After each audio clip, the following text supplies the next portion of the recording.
Chitra ST વર્કશોપની અંદર રાખેલા માલસામાનમાં આગ ભભૂકી ઉઠતા ફાયર બ્રિગેડે દોડી જઈ આગને બુઝાવી હતી।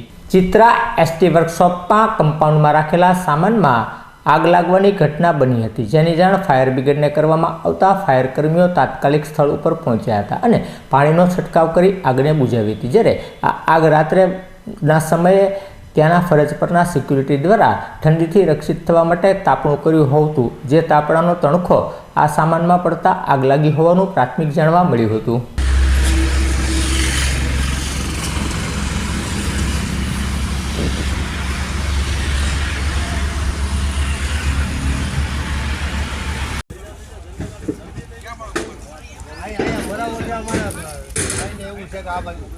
લાઈન તો ધુવાડા કાઢે છે સાહેબ। જો